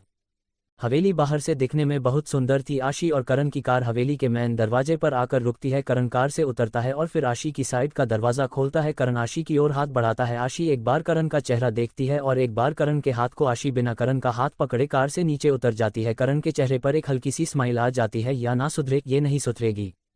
करण को देख एक आदमी दौड़ा दौड़ा अंदर जाता है और हाफते हुए कहता है, बड़े मालिक करण बाबा अपनी दुल्हन के साथ आ गए। सामने एक बुजुर्ग करण के दादाजी और करण के 2 चाचा जी बैठे डिनर कर रहे थे। सभी इस समय डिनर कर रहे थे। इनका डाइनिंग टेबल, मेज और कुर्सी नहीं थे। सभी के सामने एक चौकी रखी थी। नीचे जमीन पर चटाई पर आलती पालती मारकर बैठकर सभी डिनर कर रहे थे। घर की औरतें खाना सर्व कर रही थी। कोई भी डिनर के समय बीच में नहीं उठता क्योंकि ये इस हवेली का नियम है। कोई भी खाना झूठा नहीं छोड़ेगा और ना ही खाने के बीच से उठकर जाएगा। मर्दों के खाना खाने के बाद औरतें खाना खाएगी। करण की माँ और चाची वही खड़ी थी। करण की माँ का तो मन कर रहा था कि अभी जाए और अपने बेटे को गले लगा ले, लेकिन घर में कोई भी करण के दादाजी के फैसले के खिलाफ नहीं जा सकता। जब तक वो करण से मिलने नहीं जाएगा तब तक कोई भी नहीं जाएगा। वो बुजुर्ग घूर कर देखता है। वो आदमी समझ जाता है कि वो क्या कहना चाहते हैं। वो बाहर की ओर चला जाता है। करण के दादाजी करण की मां के चेहरे पर करण से मिलने की बेचैनी साफ साफ देख पा रहे थे। करण के दादाजी खाना खाते समय बात नहीं करते थे। वो करण की मां की और आंखों से इशारा कर कर करण से बाहर जाकर मिलने को कहते हैं। करण की मां एक बार अपने पति की ओर देखती है जो पलके झपका कर जाने का इशारा करते हैं। करण के मां के चेहरे की मुस्कुराहट पहले से भी बड़ी हो जाती है। वो एक बार कंफर्म करने के लिए फिर से करण के दादाजी से अपनी नजरें झुकाकर पूछती हैं, क्या बाबूजी मैं सच में करण से मिलने जाऊं? करण के दादाजी एक बार फिर अपनी आंखों से जाने का इशारा करते हैं। ये देख करण की मां की खुशी का तो ठिकाना ही नहीं था। वो अपने हाथ में ली ही प्लेट को घर में काम करने वाले नौकर को देकर तेज कदमों से वहां से आ जाती है। जैसे ही करण की मां उस जगह से बाहर आती है वो वंदे भारत ट्रेन की स्पीड पकड़कर करण के पास जाने के लिए भागने लग जाती है। करण भी पूरे 2 महीने बाद घर आया था। एक मां को अपने बेटे से मिलने की खुशी ही इतनी थी कि उन्हें कोई होश खबर नहीं थी कि उनके सर से दुपट्टा नीचे गिर गया है। वो आदमी बाहर आकर करण से कहता है, बाबा बड़े मालिक खाना खा रहे हैं, आपको तब इंतजार करने को कहा है। करण उस आदमी को कंधे से पकड़ गले लगाते हुए कहता है, कोई बात ना काका मैं इंतजार करूंगा। कोई बात नहीं काका मैं इंतजार करूंगा। आशी करण से कहती है, इंतजार करूंगा से क्या मतलब है, क्या हम अंदर नहीं जा रहे? करण कहता है, अब मेरे घर आला ना तेरा 2 महीने इंतजार करा है तो तू 20 मिनट ना कर सकती? अब मेरे घर वालों ने तेरा 2 महीने इंतजार किया है तो तुम 20 मिनट नहीं कर सकती? आशी छोटी नजरें कर हैरानी से पूछती है, 2 महीने से मेरा इंतजार कर रहे हैं? मैं कुछ समझी नहीं।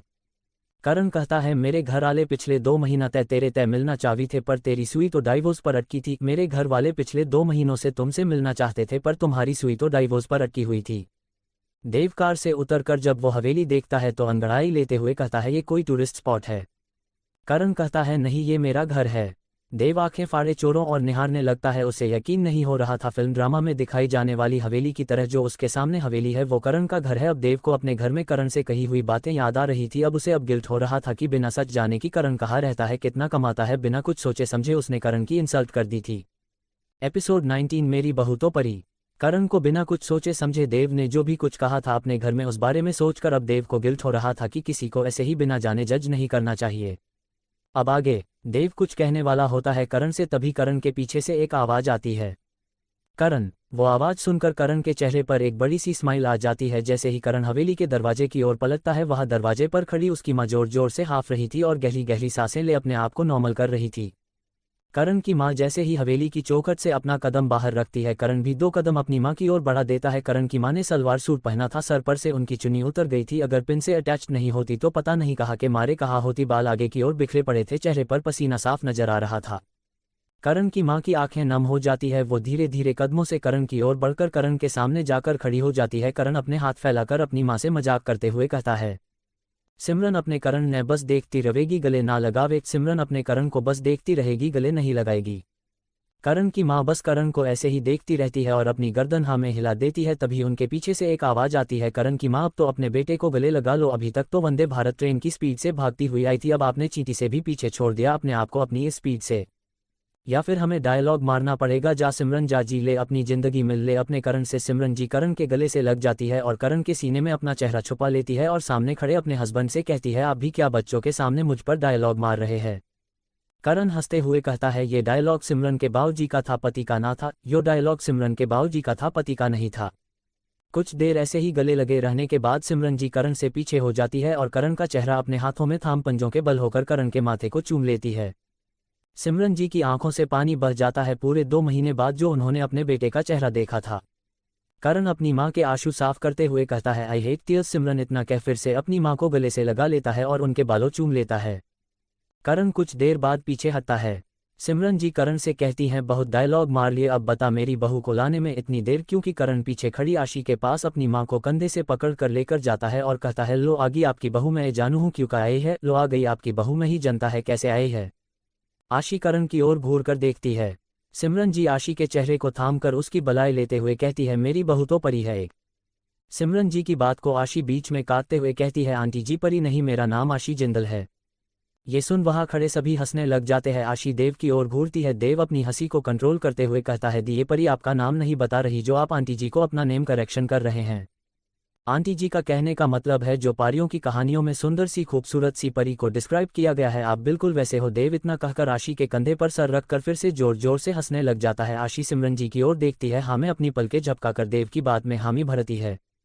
आशी देव का सर अपने कंधे से झटक देती है। देव आगे हंसते हुए कहता है, सो सॉरी दी, गलती आपकी नहीं है, गलती तो दादी की है जिन्होंने आपको बचपन में ये परियों वाली कहानी नहीं सुनाई, और अगर सुनाई भी होंगी तो आपको अब बचपन का कुछ भी ठीक से याद नहीं, 6 साल पहले हुए उस एक्सीडेंट के बाद। करण देव की बात सुन किसी सोच में गुम हो जाता है। आशी सिमरन जी की ओर देख रही थी। सिमरन जी बड़े प्यार से आशी के बालों में हाथ फेरते हुए कहती है, कोई मेरी बेटी पर अब नहीं हंसेगा, क्या हुआ अगर उसने मेरी बात को गलत समझ लिया। सिमरन जी आशी के बालों में चूमती है। ये एहसास पा अपने आप ही आशी की आंखें बंद हो जाती है। आशी एक गहरी सांस ले अपने इमोशंस को कंट्रोल करती है। सिमरन जी करण से कहती है, बड़ी प्यारी बेटी ला कर दी है तुमने मुझे। इतना कहकर सिमरन जी आशी को गले लगा लेती है। आशी कुछ रिएक्ट नहीं करती, बस पुतले की तरह वहां खड़ी हो जाती है। देव समझ पा रहा था कि इस समय आशी के दिल में उमड़े जज्बातों को आशी समझ नहीं पा रही है और ना ही रिएक्ट कर पा रही है। काफी सालों बाद आशी को यह एहसास हुआ है एक माँ की प्यार की फीलिंग का।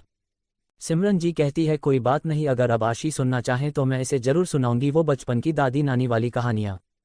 आशी कहती है, मुझे नहीं सुननी कोई पारियों की कहानी और ना ही मेरे पास सुनने के लिए टाइम है आंटी जी।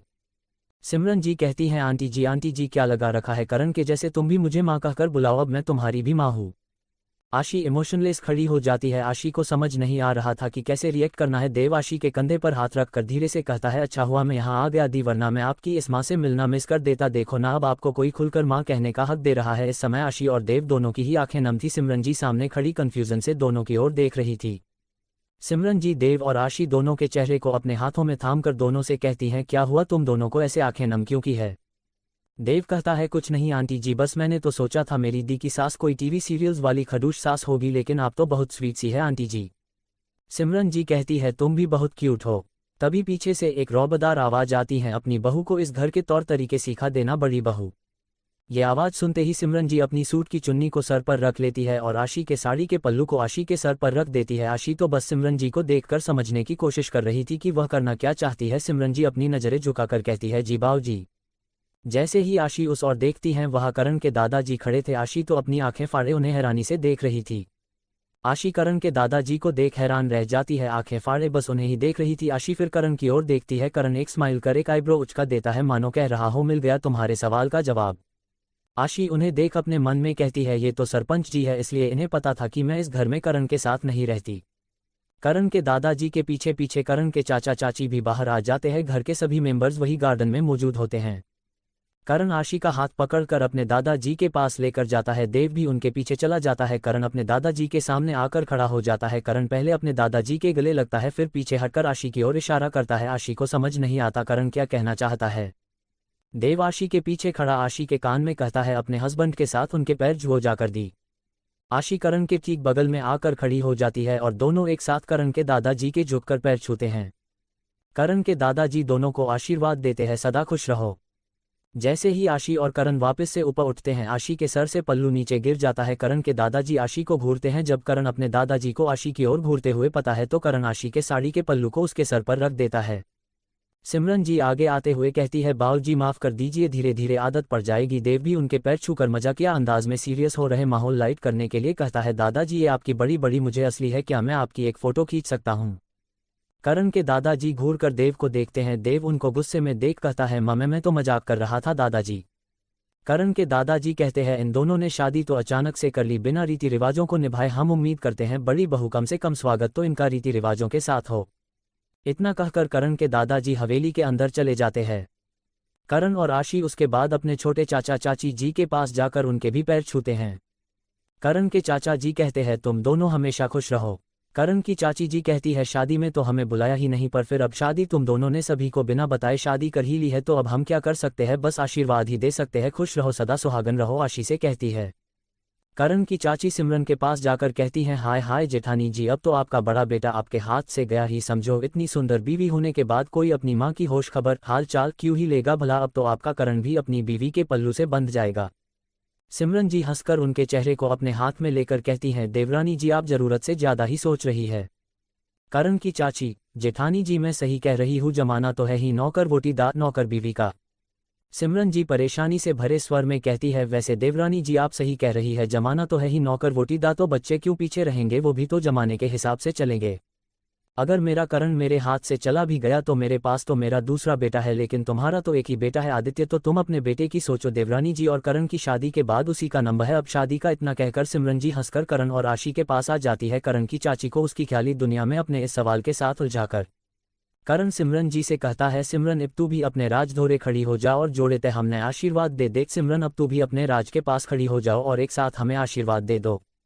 सिमरन जी आकर राज जी के साथ में खड़ी हो जाती है। करण और आशी दोनों के एक साथ उन दोनों के पैर छूते हैं। इस बार फिर से आशी का पल्लू नीचे गिर जाता है। आशी इस बार खुद से ही सही करने लग जाती है तो राज जी कहते हैं रहने दो बेटा, बस बाऊ जी के सामने सर से मत उतारना। इतना कहकर आशी के सर पर हाथ रख देते हैं और कहते हैं तुम दोनों हमेशा साथ रहो, खुश रहो। करण मनदीप जी से कहता है क्या यार चाचू आप भी इसे बेटा बना लिया बड़ी जल्दी, अभी तो ये घर में भी नहीं घुसी, इतनी जल्दी मुझे भूल गए, मैं भी खड़ा हूँ इसके बगल में। करण झूठी नाराजगी जताते हुए कहता है। आशी और देव दोनों ही हैरान थे करण के मुंह से राज जी के लिए चाचू सुन। एपिसोड 20 कोई तो मेरी टक्कर का होना चाहिए। करण की फैमिली का इंट्रो। रणधीर चौधरी करण के दादाजी, सिमरन सेहरावत करण की माँ, राज चौधरी करण के बड़े चाचा, सिमरन के हस्बैंड। राज और सिमरन का एक बेटा है, संदीप चौधरी करण के छोटे चाचा, नीति करण की चाची, संदीप की वाइफ। संदीप और नीति के 2 बच्चे हैं, एक लड़का एक लड़की। लड़का आदित्य चौधरी उम्र 24 साल, लड़की मीतू चौधरी नाज की फ्रेंड उम्र 21 साल। इन्हें एक एक करके आगे इंट्रोड्यूस करवाएंगे। चलिए स्टोरी पर चलते हैं। एक लड़की शॉर्ट ड्रेस पहने खड़ी थी, उसके बगल में उसका हस्बैंड। वो लड़की अपने पास रखे सामान को घर से बाहर फेंक देती है और उसके बाद अपने सास ससुर को घर से निकाल लेती है। उस लड़की की सास कहती हैं ये क्या कर रही है बहू। वो लड़की कहती हैं अपना सामान उठाओ और निकलो यहाँ से। बेटा तुम तो अपनी माँ बाप के बारे में सोचो, इस लड़की की सास कहती हैं। उसका बेटा कहता है मैं अपनी बीवी के खिलाफ नहीं जा सकता, इसलिए आप दोनों को ये घर छोड़कर जाना होगा। नहीं। एक जोरदार चीख से नीति अपनी सोच से बाहर आती है। वो सपना देख रही थी कि उनका बेटा शादी के बाद अपनी बीवी के कहने पर उन्हें और उनके पति को घर से निकाल देगा। आशी और देव करण के मुंह से राज जी के लिए चाचू सुन हैरान थे, क्योंकि कुछ देर पहले करण ने खुद उनके लिए पति शब्द यूज किया था सिमरन जी के लिए, लेकिन अब चाचू कह रहा है ये कुछ दोनों को समझ नहीं आया। देव अपनी कन्फ्यूजन दूर करने के लिए कहता है ये आपके चाचू है और ये आपकी माँ, ये मुझे कुछ समझ नहीं आया, अगर ये आपके चाचू है तो आपके। देव की बात को बीच में काटते हुए राज जी कहते हैं वो हम तुम्हें बाद में समझा देंगे। राज जी सिमरन जी से कहते हैं जय करण की माँ, हमारे घर के नए सदस्य के स्वागत की तैयारी कीजिए। नीति जी की चीख सुन सभी उस और देखते हैं। सिमरन जी हंसने लग जाती हैं और कहती है ये और इसकी ख्याली दुनिया। राज जी कहते हैं अब यहाँ खड़े खड़े क्या सपना देख लिया तुम्हारी देवरानी ने, जो बहू आई भी नहीं है उसने इनको घर से निकाल दिया, इतना कह सिमरन जी मुस्कुराने लगती है। संदीप जी नीति के पास आकर कहती है ये और इसकी ख्याली दुनिया, अब बताएं भी खुली आंखों से ऐसा क्या सपना देख लिया जो इतनी तेज चिल्लाई तुम। नीति कहती है हाय हाय आदि के पापा, मैंने देखा आदि ने और आदि की बीवी ने मिलकर हम दोनों को हमारे आने वाले बुढ़ापे में घर से निकाल दिया। संदीप जी अपने माथे पर हाथ मार कर कहते हैं ये और इसकी ख्याली दुनिया। संदीप जी नीति से कहते हैं कहा है तुम्हारी बहू, मेरा बेटा अभी कुंवारा है, जो लड़की अभी इस घर में आई ही नहीं है उस लड़की ने हमें घर से भी निकाल दिया। कहानी तो बहुत अच्छी सोचती हैं आप, एक काम कीजिए कहानी लेखक बन जाए आप पॉकेट नोवेल पर। नीति मुंह बनाते हुए कहती है हाय हाय आदि के पापा कैसी बातें कर रहे हैं आप। सिमरन जी नीति के पास जाकर कहती हैं चलिए देवरानी जी अंदर चलकर स्वागत की तैयारी करते हैं, बच्चों को क्या सारी रात यही बाहर खड़ा रखना। देव कहता है हाँ आंटी जी मुझे बहुत भूख भी लगी है। देव की आवाज़ सुन नीति का ध्यान देव पर जाता है, अभी तक उन्होंने देव पर गौर ही नहीं किया था। नीति देव को देखकर पूछती है हाय हाय जेठानी जी ये कौन है। देव नीति के सवाल का जवाब उसी के स्टाइल में देता है हाय हाय आंटी जी मैं देव, आपके घर की नई बहू का भाई। नीति और सिमरन अंदर चली जाती है। नीति धीरे से जाते हुए सिमरन के कान में कहती है हाय हाय जेठानी जी क्या आपकी बहू अपने भाई को दहेज में लाई है। सिमरन जी एक गहरी सांस लेते हुए कहती है देवरानी जी कैसी बातें कर रही हो, अगर दहेज लेना इस घर की प्रथा होती तो क्या आज मैं इस घर में होती। नीति हाय हाय जेठानी जी आप तो मेरी बातों को गलत दिशा में ले गए, दहेज लेना जुर्म है, एक पुलिस वाले की माँ होके मैं दहेज लेने की बात थोड़ी ना करूंगी। मेरा कहने का मतलब है जैसे दहेज लाते हैं वैसे साथ में अपने भाई को लाए हैं क्या। सिमरन जी नीति की बातों पर हंसते हुए कहती है नीति हमें नहीं पता अचानक से करण और आशी ने शादी क्यों की। नीति एक बार सोचो हमारी मीतू की शादी इस तरीके से होती तो क्या आदित्य मीतू के साथ उस लड़के और उसकी फैमिली को जानने और समझने की कोशिश नहीं करता। क्या हम ऐसे ही किसी के भी साथ अपनी बच्ची को भेज देते, नहीं ना तो वो भी तो एक भाई है, तो वह अपनी बहन को ऐसे कैसे अकेले भेज देता। नीति अपनी गर्दन हाँ में हिलाकर अंदर चली जाती है। कुछ देर बाद करण और आशी दरवाजे पर खड़े थे। सिमरन जी मंदिर में भगवान के चरणों के पास से एक थाल में चन्नी लेकर आती हैं और आशी को उठा देती है। आशी को ये सब पसंद नहीं था। आशी के फेस के एक्सप्रेशन देख सिमरन जी समझ जाती है कि ये सब आशी को पसंद नहीं। सिमरन जी कहती है मैं जानती हूँ तुम्हें ये सब पसंद नहीं आ रहा, लेकिन ये रस्में में निभानी तो पड़ेगी ना। तभी नीति नौकर के साथ आती है, उसके हाथ में एक चावल से भरा कलश होता है। नीति उस कलश को चौखट पर रख देती है। वो नौकर अपने हाथ में ली हुए थलों को एक लाइन में नीचे जमीन पर रख देता है। सिमरन जी दोनों की आरती उतारती है और उसके बाद आशी को चावल से भरे कलेश को अपनी दाएं पैर से अंदर की ओर गिराने को कहती हैं। आशी एकदम शांति से बिना कोई एक्सप्रेशन अपने चेहरे पर लिए खड़ी रहती है, एक सोच में खो जाती हैं। फ्लैशबैक पार्वती जी आशी के कार में बैठने से पहले आशी से कहती है आशी अगर वहाँ कोई रस्में हो तो चुपचाप बिना कुछ कहे कर लेना, क्योंकि उस घर में तू सेव बनकर नहीं एक बहू बनकर जा रही है।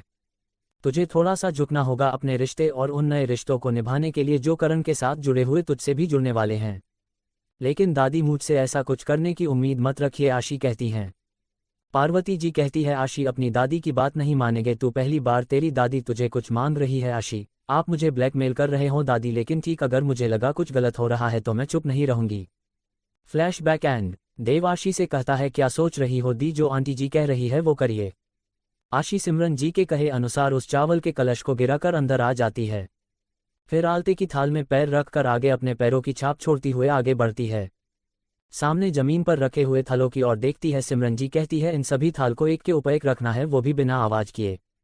देव कहता है अगर आवाज हो गई तो। नीति जी कहती है हाय हाय ये क्या कह रहे हो तुम, ये थाल इस घर के एक एक सदस्य के नाम की है, जिस सदस्य के नाम की तक से आवाज हुई तो इसका मतलब है कि घर के उस सदस्य के साथ आशी की अनबन लड़ाई रहेगी। देव हंसने लग जाता है और कहता है ऐसा भी क्या होता है, आवाज हुई मतलब लड़ाई होगी। आशी को तो ये पागलों वाली रस्म लगती है। आशी अपने मन में कहती है कहाँ फंस गई आशी तू। सिमरन जी कहती है ये बस कहने की बातें हैं, चलो आशी बेटा अब इस रस्म को जल्दी से पूरा कर दो, तुम सब भी थक गए होंगे, खाना खाकर डिनर कर लेना। देव एक्साइटमेंट में कहता है दी जल्दी करो, मैं भी तो देखो आपकी इस घर में किसके साथ लड़ाई रहने वाली है, दी प्लीज जल्दी करो। एक नौकर एक कटारी तलवार करण को ला कर देता है। सिमरन जी करण से कहती हैं करण एक थाल को लेफ्ट में और एक को इस कटारी की मदद से राइट में कर दो। करण ऐसा कर कर साइड में हो जाता है और वो कटारी लेकर के एक नौकर वापस से उसे म्यान में रख आता है। आशी इरिटेशन के साथ वो रस्म करती है। आशी नीचे बैठकर सबसे पहली थाल को उठाने वाली होती है, तभी सिमरन जी आशी को रोकते हुए कहती है, आशी ये पहली वाली नहीं उठानी, बाकी की उठाकर पहली वाली में रखनी है। आशी सेकंड वाली थाली को उठाकर पहली वाली में रखने वाली होती हैं। तभी देव कहता है, आंटी जी ये वाली थाल किसके नाम की है? नीति कहती है, ये है करण की।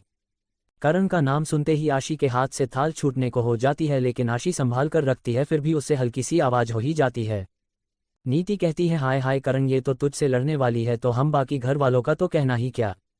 करण हंसकर कहता है, चाची कोई तो होना चाहिए इस घर में मन्ने टक्कर देने वाला, चाची कोई तो होना चाहिए इस घर में मुझे टक्कर देने वाला। आशी तीसरी थाल को उठाकर उन दो थाल के ऊपर रखती है, तो उसमें से तो पहले से भी ज्यादा तेज आवाज होती हैं। नीति घबराए आवाज में कहती है, हाय हाय जेठानी जी, ये तो बाऊ जी के नाम की थी, इसका मतलब आशी उन्हें भी टक्कर देने वाली है। सिमरन जी कहती है, ये बस रस्म है जो ये सिखाती है कि हर रिश्ता बैलेंस बनाकर और संभाल कर निभाया जाता है। बाकी किसी भी थाल में आशी से आवाज नहीं होती। ये देख नीति सिमरन जी से कहती है, हाय हाय जेठानी जी, आपके दोनों बेटों की तो आपस में बनती नहीं, लगता है देवर भाभी की बनने वाली हैं। सिमरन जी कहती हैं, ऐसा हुआ तो अच्छा ही है नीति, शायद मेरे दोनों बेटों के रिश्ता में भी सुधार आ जाए। राज जी और संदीप अपने अपने रूम में चले जाते हैं। सिमरन जी आशी, कारण और देव से कहती हैं, चलो चलकर खाना खा लो। सभी खाना खाने चले जाते हैं। देव यहाँ के डाइनिंग टेबल को देखकर कहता है, ये छोटी छोटी टेबल क्यों है? सिमरन जी कहती है, हम नीचे जमीन पर चटाई बिछाकर उस पर बैठकर खाने की थाली को इन चौकियों पर रखकर खाते हैं, आओ तुम भी बैठो। करण, देव और आशी को बैठने के बाद सिमरन जी नीति से कहती हैं, नीति तुम भी बैठ जाओ, मैं सबको सर्व कर दूंगी। नीति कहती है, हाय हाय जेठानी जी, आप बैठ जाए, मैं सर्व कर दूंगी। आशी कहती है, हम सब साथ में खा लेंगे, कोई सर्वेंट सर्व कर देंगे। सिमरन जी कहती है, इस घर में खाना बनाना और सर्व करने का काम सिर्फ घर की औरतें करती है, ये काम नौकरों से नहीं करवाया जाता। तो दोस्तों, आगे क्या होने वाला है ये जानने के लिए बने रहिए हमारे साथ। अगर आपको ये स्टोरी पसंद आती है